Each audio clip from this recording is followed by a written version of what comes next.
Bonjour, Kettle and Stony Point First Nation. Bonjour. My name is Chris Lindsay, and I'm one of the counselors at Kettle and Stony Point Health Services. I've been asked to talk in this video about parenting during COVID-19. Spider-Man and Hulk and myself will be talking about this from my scenic basement. And it's a bit of a tough topic. Before I say anything about it, one thing I do want to say is I'm mindful of the fact that advice, it doesn't come into your home and help you parent your kids. Advice doesn't take care of your kids for a few hours so you can have a break. And advice doesn't turn your kids into angels or somehow convince them to eagerly do their schoolwork at home. It's just advice. And that's what I've got to work with right now. So I'm going to push forward with this video and hope that something that I have to say today is helpful to you in some way. Okay, so talking about two things today. How to talk about your kids, hopefully in a helpful way, about this COVID-19 thing. And number two, how to cope or manage the uncertainty of it. I know that you're struggling as parents. I know that it's hard. I know this because I'm a parent too, and I'm finding it hard. And I know it because I've worked with some of your kids and heard about some of the challenges that you face as families. And that was while school was, still at school. So there was the routine and structure of the kids going to school every day and programs and activities after school. All of that's gone now. And it's just a lot harder to be a parent. We'll be posting some of the resources that I talk about in this video and more afterwards, so you can check it out. As well, we're hoping to hear some of your questions and feedback because there might be other topics you want to know about that I don't cover today. COVID-19 has been going on for a while now, and I'd be really impressed if you've somehow managed not to have any conversations at all about it with your kids.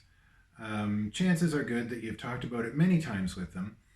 And in addition to your questions and comments, I'd really be interested in hearing about success stories.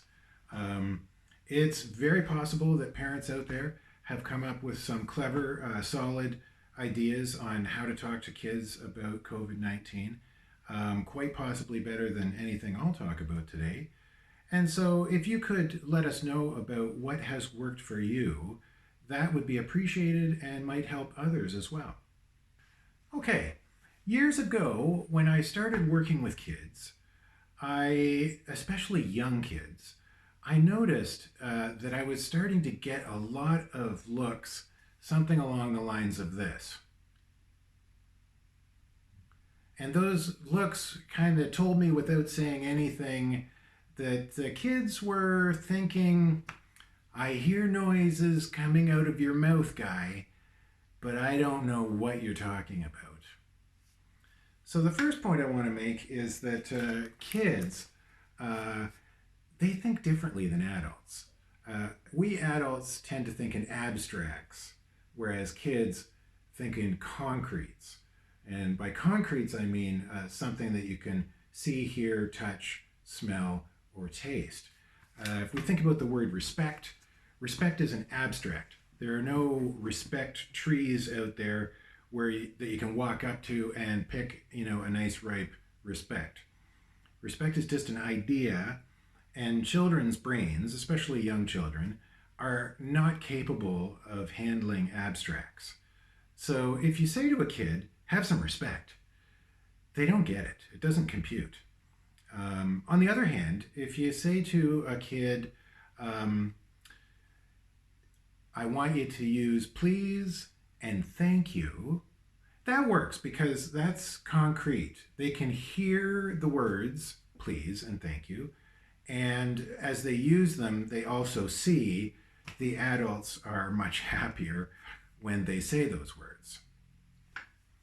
In COVID-19 terms, social distancing is an abstract term that just won't mean a thing to little children. You can tell them to social distance all you want. They're still going to come up, give you a hug, climb up on your lap, because that makes them feel good, and that's what kids care about. If you want to get the idea of social distancing across to a kid, use concretes.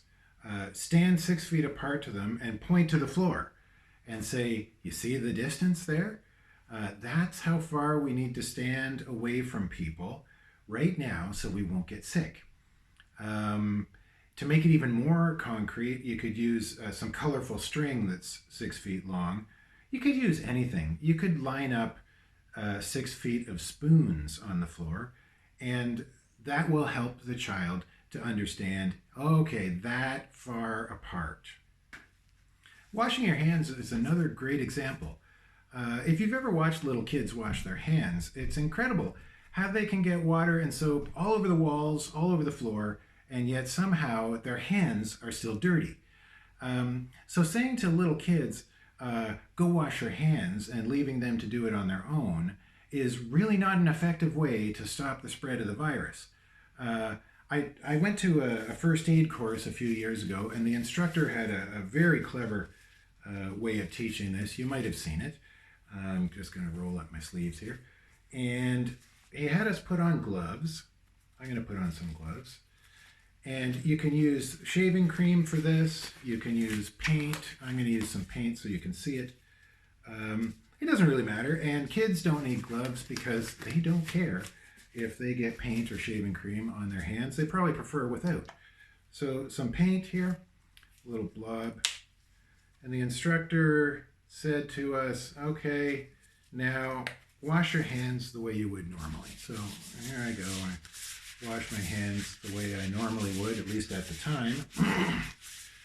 Okay, great. He said, now stop. And you can see all of the spots that are missed in between and so forth. That is where COVID-19 is now lurking, sticking out its little tongue at us and saying, you missed me, you missed me. Kids are going to love something like that. It's very concrete. It shows them how they need to wash their hands to get every little bit, and they get to get dirty, covered in paint, shaving cream, whatever. It's a good time killer too. Now, what do I do now? In terms of how they don't think like we do as adults, kids do not have the same goals and priorities as we do either. While adults are furiously worrying about how many more people have been infected this day and demanding that our leaders come up with mathematical models to predict how many people will get this thing, I can tell you with great certainty that exactly no kids are thinking those kind of thoughts. They don't care about that stuff. They don't care about statistics or what the Prime Minister said today. They care about, will I still be able to play Minecraft? And they might not be worried about COVID-19 at all, and that's okay. They might be worried about something different. I can imagine that more than one little boy out there is thinking to himself, will we have to move into the basement? Because that would be awesome. And I'm totally going to set up a bunker in the cold room. I have limited ideas of my own, so I'm going to shamelessly steal ideas from the internet. Like this one. Start with listening to your kids. That's brilliant, eh? Thank you, internet. Start with listening to your kids. Ask them questions. What do you know about COVID-19? Do you have any questions about it? And as they talk, this will help you to understand if they have misinformation about it that you can help them to correct. And it will also give you a read on how worried or concerned they are. And again, like I said, they may not be worried, and I don't recommend getting them started if they're not. Worry doesn't help. But that's actually in the second part of this video, so I'll get there. Don't put a lot of pressure on yourself to have all the answers about COVID-19 because you can look it up together with your kid. And that's actually probably better for a couple of reasons. It gets them involved, gives them something to do, and gives you a good time spent together. It's probably less important what you say than how you say it. Keep in mind that kids take their cues from us. If we're feeling anxious and stressed out, they'll pick up on that and they'll start to feel anxious and stressed out. So try to talk about COVID-19 calmly and confidently. Smile. Make eye contact. There's no need to sugarcoat it, but try to give a sense of, we can handle this. Obviously, it's better if you really are calm and confident, because kids have advanced radar systems, and even when we adults think that we've put in a performance that's worthy of an Academy Award, kids often see through it and pick up on how we're feeling. This is where I put in a plug for counseling services at Kettle and Stony Point Health Services. If you really are distressed and worried, the counselors there, including myself, are available by phone and video conferencing. It's not a bad idea in this COVID-19 context to try out some counseling. Just saying. If you're looking for a couple of calm and confident talking points, here are two. First, if you can tell your kids are anxious, you can always say to them that there's a very, very small chance of any of us getting this virus. Going back to the concrete thing, you could say, imagine a room full of apples. And out of all those apples that are filling that room, 2 or 3 of them will get the virus. But that's it. And especially if those apples are washing their hands and staying 6 feet apart. I know the 6 feet apart thing doesn't work with the room full of apples, but whatever. Number 2, if you do get coronavirus, it's like having the flu. Every single kid has had the flu. And so this gives them a way of understanding it from their own experience. And they know that it's bad, but they get over it and they're okay afterwards. Help your kids feel like they have knowledge and skills to manage COVID-19. We all feel more stressed if it seems like we have no control over something. So help your kids to know that there are things they can do. And back to the concrete thing, you might go with something like singing silly songs about hand washing. Obviously, this will work better with little kids than it will with teenagers. But if you're singing silly songs about hand washing, it does a couple of things. It can teach kids how to hand wash the right way, and it can encourage them to do it more. Plus, there is something about singing that helps all of us. So I would encourage even the teenagers out there to sing, whether it's about hand washing or anything. It's apparently just very good. You can paint some colorful posters about the household rules of COVID-19, how much you should wash your hands and how often, and keeping the countertops clean, and staying apart, not sneezing in each other's faces. I don't know, but put the kids in charge of enforcing those rules, because they'll like that. You can encourage the kids to play superheroes like my friends here. Heroes that are fighting the evil germs by hand washing and wiping down the counters and washing everything that comes home from the grocery store. It's even okay for you to dress up with a cape if you want. You know, we're all staying home, so who's going to know? While the media seems pretty focused on the doom and gloom stuff, I really don't recommend that as parents. It can be kind of hard and you might have to look for it, but there are stories of hope out there. I encourage you to find those stories and use those as conversation points with your kids. Stories about the people out there who are working hard to keep us safe. Stories about the research and medical efforts that are going on all around the world.